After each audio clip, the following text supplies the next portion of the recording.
playing at this level is crazy. So as you can see, I'm by the wall, and that's kind of pretty much how you gotta catch someone. Like, I'll explain it, but pretty much, yeah. So I'm finished this match, but look how long that match went on. That match alone went on for 5 minutes. This right here has been the longest match I've played, like actively the whole time since the fight started. This has been the longest match.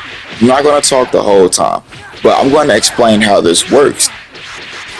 Simply because I'm playing Cell, he's playing TN, and the truth is about how it works. If you don't have a very aggressive character, it can be very difficult for you to catch someone. For instance, people with single animation inputs, that means like if they're not doing multiple hits, typically just off of one input. So if one input does like multiple hits, that could definitely leave you vulnerable. But if you have like single hit animation inputs, then you could easily cancel out and advance it and go on to the other attack. But what I'm getting at, I bring this up because there are many times, so like it'll be a back and forth. Because when me and him, when we try, whether one tries to attack each other, we make each other vulnerable. So if I attack him, I end up making myself vulnerable. He ends up attacking me, he ends up making himself vulnerable. And so how that works, and then we're vanishing pretty much when we get hit for the most part, because there's no point to sit there and take damage as long as you know how to manage it. But then, as you will see, when one of our stamina starts to get really low, we start to become more defensive, and then we back up, because realistically, why would you be fighting with low stamina just to get screwed? Because if your stamina is low and you're still trying to push as hard as you was, dude, you're literally asking to get wrecked. So I'm saying, realistically, if your stamina is low, I will understand why you would throw grabs or backdash. So I know it might be frustrating to deal with, of course, because like, hey, I'm missing my opportunity to break his stamina or do damage. That's the whole point. I know it might be frustrating, but that's what your opponent's supposed to do. They're not trying to help you win.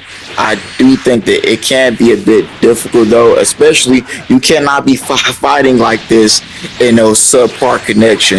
If you playing against a 2-bar, I don't even play 2-bar matches, not intentionally. Your connection gotta be good for this type of gameplay. So as you see right now, you see pretty much my stamina's low. He ends up dropping the combo, but my stamina's low and everything. And then if you notice, I might just start playing more defensively, but I'm pushing right now because I'm trying to take advantage of his offense, making him vulnerable.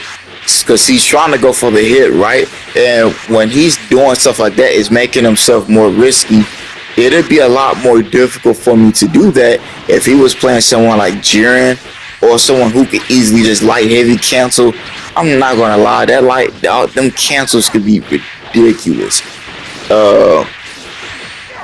But yeah, pretty much that's kind of how it goes. And look, and now the tables have turned, and you will see in it. And I've played against it multiple times. It constantly happens. The tables will constantly be turning because you have to make yourself vulnerable while attacking. But then at the same time, it can be so hard to catch someone because the back step, and you have to essentially catch the back step. And if your character does not have good tracking with their attacks, or if their attack is like Cell, first form Cell, his attacks come up short.